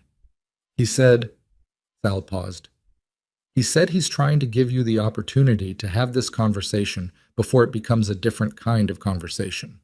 The same phrase Paolo Mancini Jr. had used, word for word, which meant it wasn't a coincidence and it wasn't Paolo Jr.'s phrase, and whoever had handed those words to both of them was someone who moved between the families and the DA's office with enough ease to deliver the same message in two different rooms, And that person was not someone Damien had accounted for in any of his calculations. "Tell him tomorrow," Damien said. He set the phone down. Outside the window, the East River moved with its dark and indifferent current, carrying things that had no say in the matter. And the city stood on both its banks and hummed with the electricity of 10,000 simultaneous forces pulling in 10,000 directions. And somewhere in that city, in a building on the Upper East Side, Claire Whitmore was doing whatever she was doing. Reading, working, building something out of the wreckage of the last several months. And she did not know what was assembling itself around him. And he was not going to tell her, because some things a man carries alone, not out of pride, but out of the recognition that they belong to him and no one else. And this was his. This entire architecture of consequence, built from 2 seconds of the worst judgment of his life. He opened the desk drawer. Inside, wrapped in a cloth he'd found in his kitchen, were the broken pieces of the antique pocket watch, retrieved, without a word to anyone, from the marble floor of the Carlisle Grand the morning after the party, before the cleaning crew had made their rounds. He hadn't told Sal, hadn't told anyone. He picked up the largest piece, the case, cracked along its spine but holding its shape, and held it in his palm and looked at it and felt the weight of it, which was the weight of the thing and also the weight of everything the thing stood for. And these were not the same weight, but they occupied the same hand. Tomorrow morning, the DA's office. Something that Reyes was trying to give him the opportunity to have before it became a different kind of conversation. He set the watch piece back in the drawer and closed it. He picked up his phone and called Caruso. "I need you at my office tonight," he said. "Bring everything." Caruso arrived at 9:47 with 2 associates and a rolling case that contained, as far as Damien could tell, every document that had ever passed through the legitimate side of his financial life. They worked until 2 in the morning.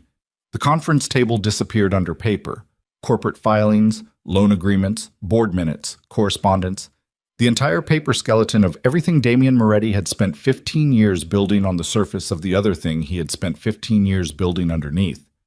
At 2:15, Caruso sat back in his chair and took off his glasses and rubbed the bridge of his nose with 2 fingers and said, "The legitimate exposure is manageable. There's nothing in here that a competent prosecutor can use as a bridge to the other side. The separation is held." "Then what does Reyes want?" Damien said. "He wants you to know it's held," Caruso said. "He wants to sit across from you and tell you that he knows what you are, and that the case for what he knows isn't there and may never be there, and he wants to watch your face when he says it." He put his glasses back on. "That's what tomorrow morning is." Damien looked at him. "He's not coming with an offer," Caruso continued. "He's not coming with a threat he can execute. He's coming to establish that he exists in your life now, that the distance between your world and his office has shortened and is going to stay shortened." He paused. "It's a message, delivered in person because in-person messages land differently than the other kind." "Who sent it?" Damien said. That's the question." "Victoria," Damien said. "Possibly, probably, given the timeline. But Victoria would need a direct line to Reyes, and that line would need to have been established before the footage dropped, which means she was building this before the party," Damien said. The room was quiet. "She was beside you for 2 years," Caruso said carefully. Damien sat with that. 2 years. The dinners, the events, the rooms where things were said, the particular intelligence of someone who listened well and asked questions that seemed social and retained everything. He thought about Victoria at the window on the night of the party, saying, "I watched you do it, and I thought, this is who he is when it matters." He had heard that as analysis. He was now hearing it as something else, as a woman who had been watching him for 2 years with a dual-purpose attention, waiting for the moment when what she'd gathered became useful. "She built a file," Damien said.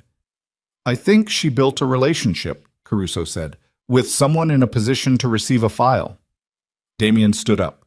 He walked to the window and put his hand on the glass and looked out at the city at 2 in the morning, its reduced and honest nighttime frequency, the lights burning in buildings full of people who were sleeping or working or lying awake with their own versions of this, whatever this was for each of them. "Can we prove it?" he said. "Prove what, specifically?" "That she went to Reyes, that she built the relationship, that what's happening now is the product of 2 years of deliberate construction, not a response to one night." Caruso was quiet for a moment. With time and resources, possibly, but proving it doesn't undo it. He paused. And pursuing it keeps you in a posture that isn't productive. Damien turned from the window. What posture is productive? He said. One that demonstrates the separation is held. One that shows the legitimate companies continue to operate correctly. One that makes the cost of continued attention higher than the benefit. Caruso's voice was steady and practiced and entirely without sentiment, which was what Damien was paying for. You survive this by making it boring, not by fighting it. Damien looked at him for a long time. Make it boring, he said. Make it boring, Caruso confirmed. They shook hands at 2:40. The associates packed the rolling case. Damien saw them to the elevator and then went back to his office and sat in the dark for a while and did not turn the lights back on and did not call anyone and did not look at his phone. He opened the desk drawer. He took out the broken watch case and held it in both hands this time, not one. The crack along the spine caught a line of light from the window. The hinge still worked. He'd noticed that when he retrieved it, the hinge was undamaged, only the case itself had fractured when it hit the marble. The mechanism was inside and was in more pieces than the case, and the hairspring she had spent 2 evenings aligning was bent out of true, and none of this was fixable by him. He didn't have her hands, or her patience, or her knowledge of the specific language that broken things spoke to people who understood how to listen to them. He closed the case gently, put it back in the drawer. He went home at 3 and slept 4 hours and was back in the car by 7:45. The meeting with Reyes lasted 53 minutes. Ada Marcus Reyes was 41 years old, lean and careful in the way of someone who had grown up being underestimated and had learned to weaponize it. He sat across from Damien and Caruso in a conference room that was aggressively ordinary. Fluorescent lighting, laminate table, chairs that had seen better years. And he looked at Damien with the specific attention of a man who has thought about this meeting for a while. "Thank you for coming," Reyes said. "Of course," Damien said. "I'll be direct." He opened a folder, looked at it, closed it again, which told Damien the folder was a prop. He already knew everything in it. There have been some conversations in the past several weeks that have generated renewed interest in the Moretti family's business activities. I'm not going to characterize the source of those conversations. I'm going to tell you that they happened and that they resulted in a review of existing files. "And what did the review find?" Caruso said.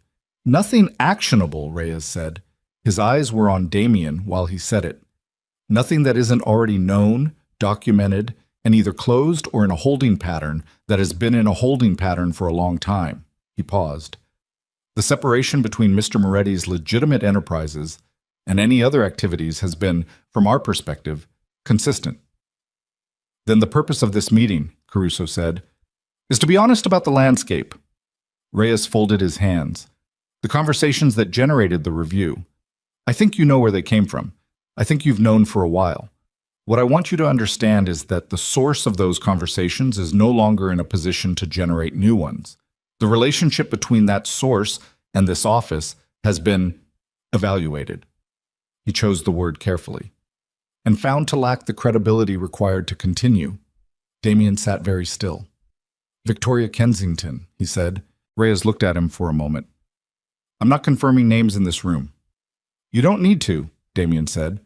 "What I will confirm," Reyes said, "is that someone who represented themselves as having access to significant information about the Moretti family's operations was found, upon examination, to have been operating with motivations that were personal rather than civic. And information provided under those conditions has a different evidentiary weight than information provided otherwise." He paused. "This office doesn't pursue cases built on personal vendettas. We've made that determination." The fluorescent light hummed above them. "She went to you directly," Damien said. She came to your office, in person, with a file." Damien's voice was even, descriptive, not heated. "Before the party, before the footage, she had been building a relationship with someone in this office for longer than the recent events." Reyes looked at him. "This meeting," Reyes said carefully, "is about the current landscape, not historical chronology," which was confirmation. Damien nodded once. "I understand." "Good." Reyes uncrossed his hands. "Then I think we've covered what needed to be covered." He stood. Mr. Moretti, I'm going to say something that isn't part of the official record of this conversation. Damien waited. Whatever happened at that party, Reyes said, and whatever came after it, the way it got used was wrong. By people who should have had better purposes. He paused. I'm not in the business of defending you, but I'm also not in the business of letting someone else's personal agenda drive this office's resources. He extended his hand. We're done here. They shook hands. In the elevator going down, Caruso said nothing for the first 2 floors. Then, it's over. Victoria, Damien said. She overplayed it. She built something on personal motivation and presented it as civic information, and when they looked at it closely enough, the motivation showed through. Caruso's voice had a quality that wasn't quite relief and wasn't quite satisfaction, but was somewhere between them. She's finished in this city. Anyone she approaches now, in any context, the first call they'll make is to verify whether she's operating on personal agenda again. Damien looked at the elevator doors. She had 2 years of access to rooms where things were said, he said. She did, Caruso said, and she used it all on one move. And the move failed. He paused. That's a very expensive mistake. They walked out onto the street. The morning was sharp and clear, a January cold that had none of December's ambiguity. It was simply and completely cold, the air cleaned out, the sky a hard, flat blue. Damien stood on the sidewalk and breathed it in and felt it reach his lungs and felt something in his chest that he didn't have an immediate word for. Not relief. Something quieter than relief. Something that would need time to identify itself. Go home, Caruso said. Not to the office. Home. Damien looked at him. You've been managing this for 6 weeks without stopping, Caruso said. It's managed. Go home. He went home. He sat in his apartment for the first time in weeks without the specific weight of an immediate crisis pressing on every surface. The apartment was large and well-furnished, and had the quality of a place that had been designed for a version of his life that had not entirely materialized. Too formal, too considered, a stage set for a performance that had never quite run as written. He'd never noticed that before. He noticed it now. He sat at the kitchen table. He thought about what Hawthorne had said. Use the time. He thought about what that meant. Over the following weeks, he began to understand what it meant in practical terms. It meant dismantling the things that had been built for appearances rather than purpose. It meant having conversations with his capos that were different from the conversations they'd had before, quieter, more honest, less about the performance of authority and more about what the work actually was and who it actually affected. It meant withdrawing from the social circuit, the fundraisers and the galas, and the rooms full of people who needed to see him in them, and discovering that the withdrawal cost him less than he'd always assumed it would, because most of what those rooms had given him was the sensation of being seen rather than anything of actual substance. It meant, on a Tuesday in late January, calling a contractor who specialized in historical restoration and asking whether the work of repairing a severely damaged antique pocket watch, Swiss movement, 1923, hairspring bent out of true, case cracked along the spine, was possible, and being told yes, it was possible, and that the work would take 6 weeks, and that the cost was significant, and saying, that's fine, start immediately. It meant, in February, establishing a foundation under the Moretti family's legitimate corporate structure, focused on employment and skills development in 3 Brooklyn neighborhoods where the family had operated for generations. Not for visibility, without a press release, without his name on the building. It meant writing the first check himself and handing it to a woman who ran a workforce training program out of a church basement and watching her face when she looked at the amount and feeling something from that he hadn't felt in years and not being able to name it for several hours and then naming it useful. He had felt useful. It meant, slowly and incompletely, becoming a version of himself that he did not yet entirely recognize, but that felt, in ways he couldn't fully articulate, more structurally sound than the previous version. The watch came back from the restorer in late February. He held it in his hands for a long time before he opened the case. The crack along the spine had been repaired with a technique the restorer described as invisible joining, a resin compound that reinforced the fracture from the inside while leaving no visible trace on the surface. If you didn't know where the break had been, you couldn't find it. But it was there, in the structure, permanently, as a kind of internal history that the exterior didn't advertise. He opened the case. The mechanism ran. He held it to his ear and listened to it tick and thought about Claire spending 2 evenings on the hairspring, breathing shallowly so as not to disturb it, the jeweler's loop, and the patience she hadn't known she possessed until she tried. He thought about the estate sale in Connecticut he'd never asked her about.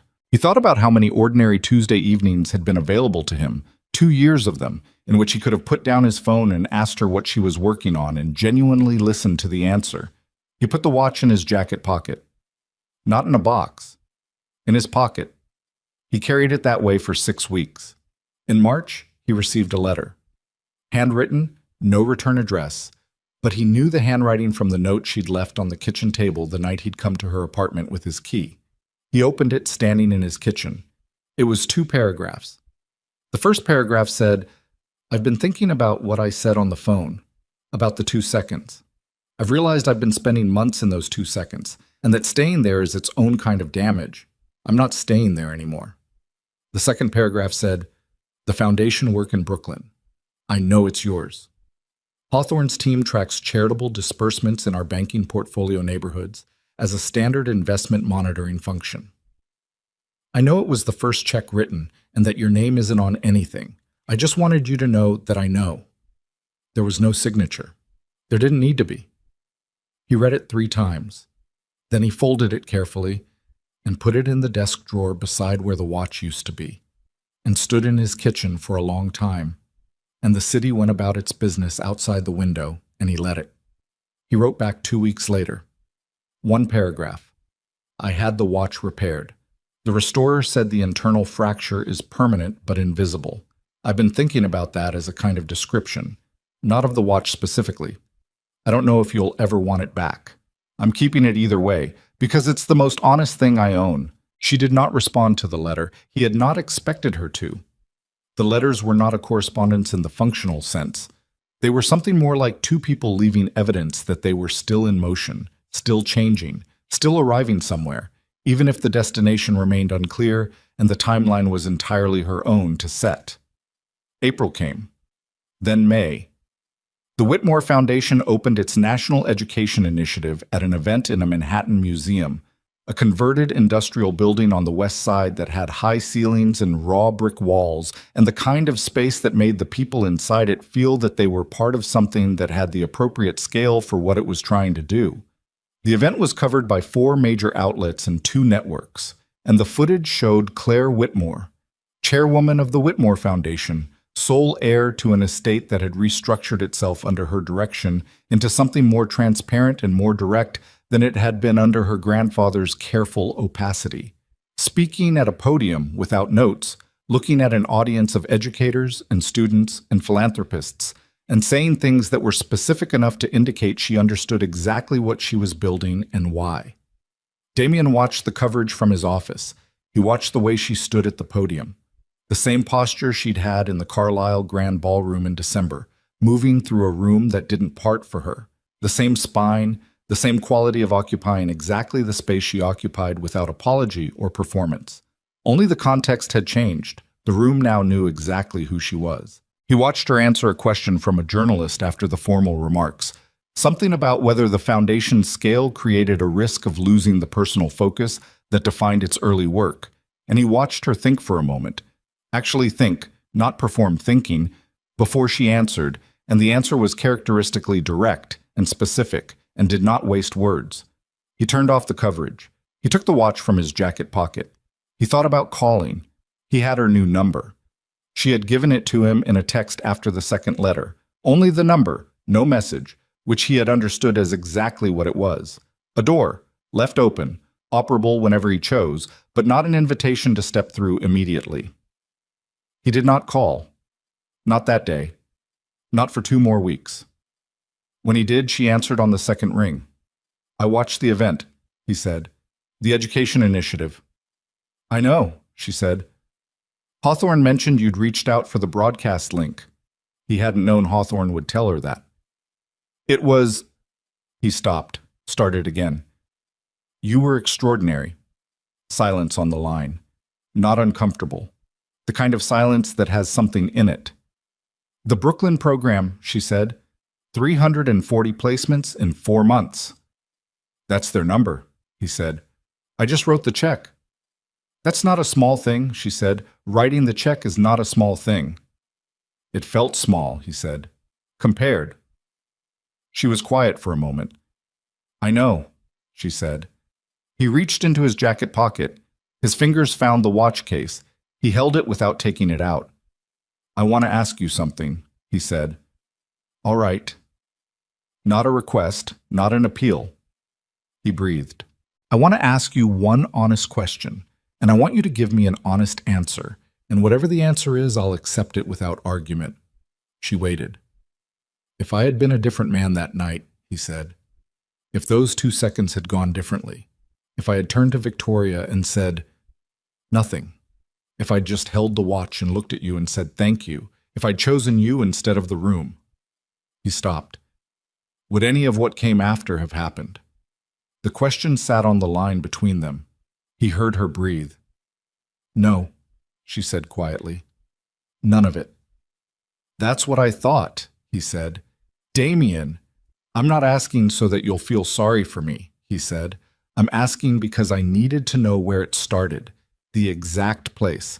I needed to be able to stand at the exact place where it started and see it clearly. He paused. I can see it clearly now. She was quiet for a long moment. I know you can, she said. That's the thing that's been different about these months. I can hear it. She paused. The letters, the work, the way you answered the phone just now. Another pause. You're different. I'm trying to be. I know. Her voice was steady, but there was something in it that had not been there in the phone call in December, or in the attorney's conference room with its empty chair, or in the parking garage outside Victoria's building. Something that was not warmth exactly, or was warmth, but a specific kind, the kind that comes from something having cooled enough to be touched without burning. I'm not the same either, she said. What are you? He said. She was quiet for a moment, and he could hear her thinking about the question, taking it seriously, not deflecting. I'm someone who knows what she's worth, she said. Not because of the estate, because of what I did with the 6 months after. She paused. I always knew what I was worth. I just forgot to act like it. He closed his eyes briefly. I know, he said. They stayed on the line together for a few seconds without speaking. The charity exhibition, she said. The Whitmore Foundation is co-sponsoring an art exhibition at the end of the month. New York artists, a lot of them young, a lot of them from the same neighborhoods your foundation is working in. She paused. I'll be there. He understood that she was not inviting him. She was telling him something true, and what he did with it was his choice. I'll be there too, he said. Okay, she said. Okay, he said. They hung up. He sat in his office for a long time. Then he took the watch from his pocket and set it on the desk in front of him and looked at it. The case caught the afternoon light the way objects catch light when they have been cared for. Not perfectly, not without evidence of what they'd been through, but honestly, the surface showing its history without concealing it. He looked at it for a while. Then he put it back in his pocket and got up and went back to work. The exhibition opened on a Friday evening at the end of March. The venue was a gallery in Chelsea. Long white rooms, high ceilings, the work on the walls, the kind of work that demanded something from the people looking at it, rather than offering them easy comfort. The crowd was mixed in the specific way that Whitmore Foundation events were mixed. Money and youth and working artists and educators and city officials, the whole range. Nobody arranged by category. Damien arrived at 7. He came alone. No Sal. No car waiting outside with the engine running. No one to read the room for threats. Just himself in a dark jacket moving through a gallery full of people looking at paintings. He saw her at 7:20, across the room. She was standing in front of a large canvas, abstract dark blues and grays with one diagonal line of a color that was almost orange, a very specific and deliberate almost. She was looking at it with her arms loosely at her sides and her head tilted very slightly, which he recognized as the way she looked at paintings that were doing something she wanted to understand. She was wearing dark green. Her hair was down. The silver bracelet was on her wrist, the one from her grandmother. She had not upgraded it. He crossed the room. She heard him coming, not because he made noise, but because she had always had an awareness of him that was partly involuntary, that she'd noticed in herself early in their time together and never entirely explained. She turned when he was perhaps 8 feet away.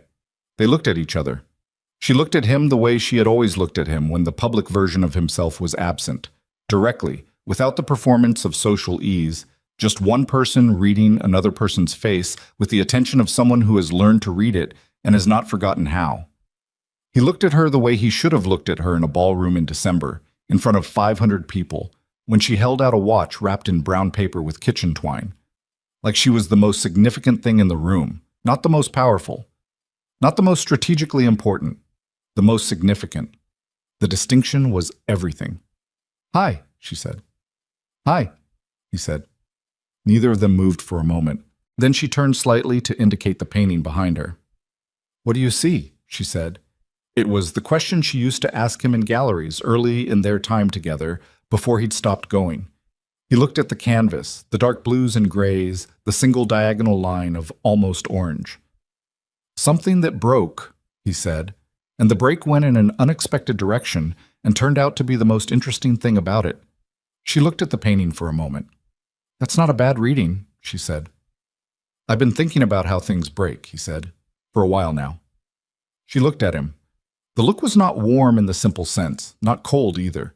It was the look of someone who is assessing something they have thought about extensively and are now seeing in front of them for the first time after all the thinking, and finding that it matches in some ways and doesn't match in others, and that both of those things are true simultaneously. "I know," she said. He reached into his jacket pocket. He took out the watch and held it in his palm between them. She looked at it. The case was repaired. She could see where the fracture had been, because she knew exactly where it had been. But the repair was so clean that someone who didn't know wouldn't find it. She looked at the engraved initials on the outside, slightly worn now from months of being carried in a jacket pocket. She looked at the hinge.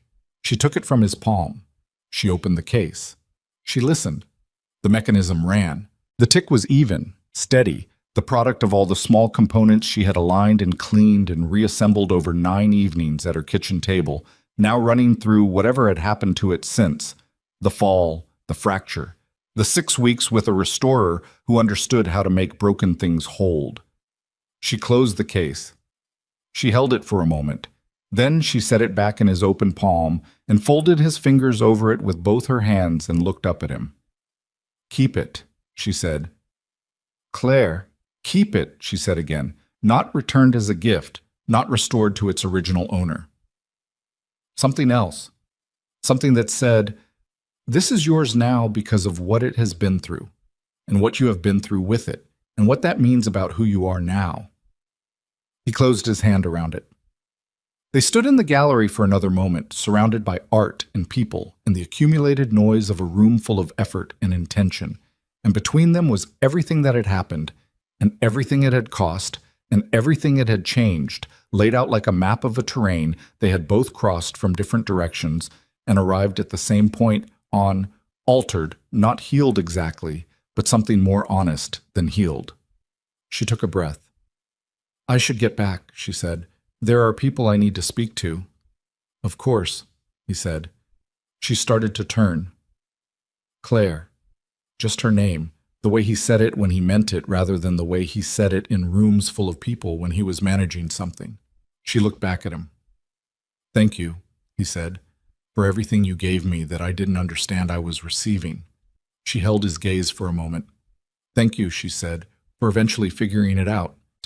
She turned and walked into the room, not away from him exactly, but toward everything else she was building, toward the people she needed to speak to, toward the work she had made out of the year since December, and she moved through the gallery with the ease of someone who knew exactly what she was worth, and had stopped acting otherwise.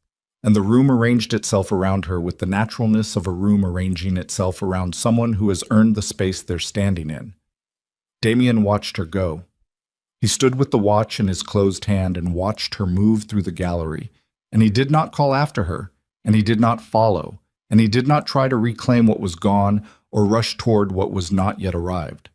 He stood with what was true, that he had broken something that mattered, and been broken himself by the breaking of it, and had used the fracture as the restorer had used the invisible joining, reinforcing from the inside quietly, without announcement, becoming more structurally sound precisely where the damage had been deepest. He opened his hand. The watch caught the gallery's light. He looked at it for a moment. Then he put it back in his pocket, close to his chest, where he had carried it for months and would continue to carry it, not as a punishment and not as a trophy, but as the most accurate record he owned of who he had been and who he was learning, slowly and at considerable cost, to become. He turned and walked toward the nearest painting. He stood in front of it and looked at it the way she had taught him to look, which was slowly and without needing it to resolve quickly, which was with the patience of someone who understood that the most important things don't announce themselves but have to be earned by attention, by stillness, by the willingness to stand in front of something difficult long enough that it begins, finally, to speak. Outside, the city moved in its perpetual and indifferent current, carrying everyone forward whether they were ready or not. And the gallery held its light against the dark, and inside it, two people who had cost each other something irreplaceable were both, separately and together, in the slow and unglamorous and necessary work of building something worth more than what they'd lost.